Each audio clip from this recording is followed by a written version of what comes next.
The witness files. The dragon sessions. Her name is NOCTIS.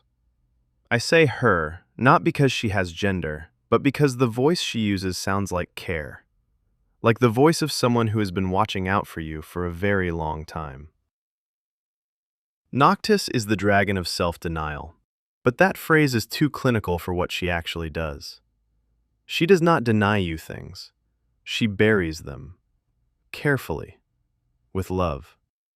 She takes the things that are true about you, the things you feel, the needs you have, the grief you carry, the want that lives beneath the want, and she builds something very beautiful over the top of them. A story.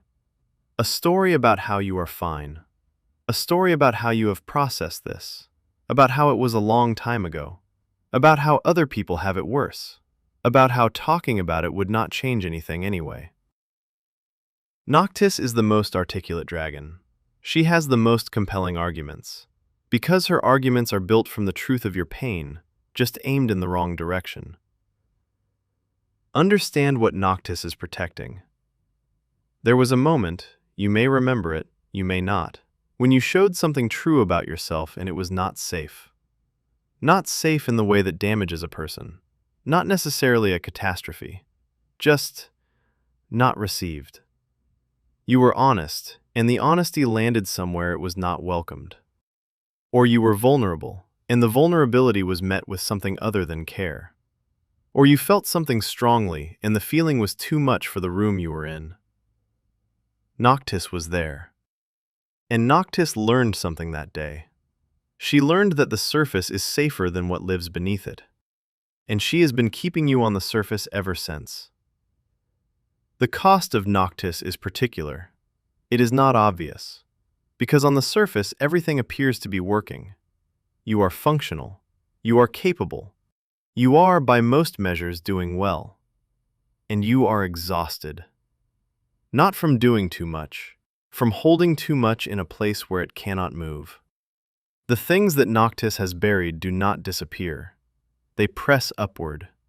They press upward in the moments you are not prepared for them. In the middle of a conversation that becomes suddenly too close. In the quiet after something good happens when you cannot let yourself feel it. In the tiredness that has no reason, that follows you even after sleep. NOCTIS does not know she is doing this. She believes she is keeping you safe. She is keeping you intact. But intact is not the same as whole. The dragon session for NOCTIS is not a confrontation. You do not drag the buried things into the light by force. That is not a session. That is a rupture. The session is this. You ask NOCTIS a different question. Not, why are you hiding this? But, what would it cost me to let this be known? And what is it costing me to keep it buried? When you can hold both of those costs, when you can feel the weight of the risk alongside the weight of the burial, you have the information you need to move.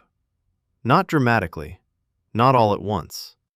Sarah did not unbury everything on the first day in Grimhold.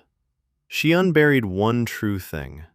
One thing she had stopped saying even to herself. And Grimhold began to change. Not because the dragon fell, because the thing she had buried was finally taking up the space it was owed.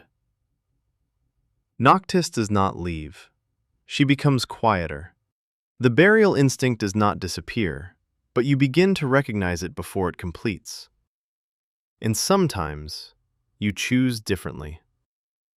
7 dragons, 7 kingdoms, 1 path. ArcadiaSystem.com/podcast. Walk first.